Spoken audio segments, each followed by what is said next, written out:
বরবাদ এই ঈদে দেখতে চাই, বরবাদকে ঈদে মুক্তি দেওয়া হোক। ঠিক এইভাবেই প্রতিবাদ করলেন সময়ের জনপ্রিয় একজন সঙ্গীত শিল্পী ইমরান মাহমুদুল। ভাই বুঝতে পেরেছেন তাহলে বরবাদের হাইপটা কতটুকু?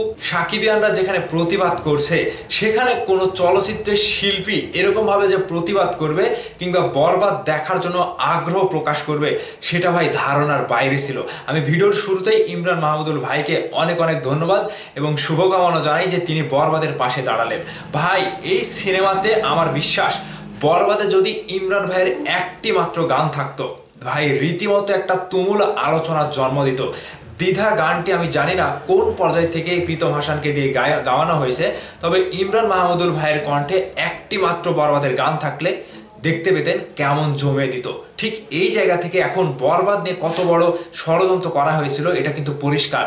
সময়ের আলোচনা এবং সময়ের সব কিছুকে পেরিয়ে বরবাদ সিনেমাটি আগামীকাল সেন্সরে জমা পড়বে এবং সব কিছু পেরিয়ে বরবাদ সিনেমাটি সেন্সরে আনকাট সেন্সর ছাড়পত্র পাবে, এটা সকলের বিশ্বাস। তবে এই বরবাদ সিনেমাটি নিয়ে উপর মহল থেকে যখন চাপ আসলো তখন কিন্তু বরবাদকে আটকাতে ব্যর্থ হলো সবাই। মানে বরবাদ সিনেমাটিকে যেভাবে হোক তারা আটকাতে চেয়েছিল কিন্তু পারলো না, ব্যর্থ হয়ে গেল। তথ্য মন্ত্রণালয়ে যখন বরবাদ সিনেমাটি দেওয়া হয়েছে তখন কিন্তু তথ্য মন্ত্রণালয়েও ঠিক উপর থেকে উপরের গদি থেকে চাপ এসেছে। তাহলে বোঝেন যে বরবাদ এবং বরবাদের প্রযোজক কোন লেভেলের, একটু চিন্তা করে দেখেন। তবে যা কিছুই হোক বরবাদের আশঙ্কা কেটে গিয়েছে।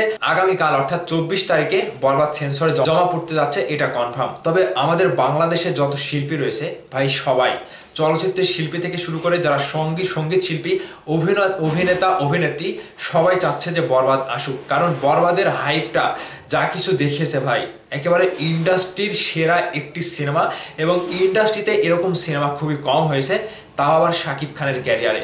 সবাই ভাই বরবাদ নিয়ে মানে আশা পাচ্ছে যে বরবাদই হবে ঈদের একমাত্র সিনেমা। তাহলে সাকিবিয়ানদের যে আশঙ্কা ছিল, সাকিবিয়ানদের ভেতরে যে ভয় ছিল সেটা কেটে গেল। এবার কনফার্ম বরবাদ আসতেই চলেছে। এবার এই যে প্রশংসার জায়গা থেকে কিংবা প্রতিবাদের জায়গা থেকে ইমরান মাহমুদুল ভাই যখন মুখ খুললেন তখন আমার বিশ্বাস প্রত্যেকটা চলচ্চিত্রের শিল্পী, অভিনয় শিল্পী এবং সঙ্গীত শিল্পী প্রত্যেকেরই উচিত বাংলা সিনেমার পাশে দাঁড়ানো। এক কথায় শাকিব খানের পাশে কিন্তু এরা সবসময় থাকে। এখানে শাকিব খানকে আটকানো, শাকিব খানের সিনেমা নিয়ে ষড়যন্ত্র করা আজকে নতুন নয়। তারা কিন্তু মানে সঠিকটাই বোঝে কিংবা তারা আগে থেকেই জানে যে শাকিব খানের সিনেমা আসলে এক প্রকার শ্রেণী, এক প্রকার ষড়যন্ত্রকারীরা সিনেমাটিকে আটকাতে একটা ষড়যন্ত্র করে, এটা কিন্তু সকলে বুঝতে পারলো। এখন কিন্তু একেবারে পানির মতো ক্লিয়ার হয়ে গেল যে বরবাদকে আটকানোর ব্যর্থ চেষ্টায় তারা কিন্তু সফল হলো না। ঠিক বরবাদ সিনেমাটি আগামী ঈদের একমাত্র সিনেমা হবে এবং প্রত্যেকেই এই বরবাদ নিয়ে যে আশা করছে, বরবাদ নিয়ে যে স্বপ্ন দেখেছে, তাদের স্বপ্ন আশা আকাঙ্ক্ষা সবকিছুই পূর্ণ হবে। তো সাকিবিয়ানরা আপনাদের মধ্যে আর কোনো ভয়ের সুযোগ নাই, বরবাদ আগামী ঈদে আসতে চলেছে, এটা কনফার্ম। তো ইমরান মাহমুদুল ভাইকে আপনারা কি বলে ধন্যবাদ জানাবেন এবং শুভেচ্ছা জানাবেন ভিডিওর নিচে কমেন্ট করে জানাবেন। ভালো থাকবেন, ধন্যবাদ সম্পূর্ণ ভিডিওটি দেখার জন্য।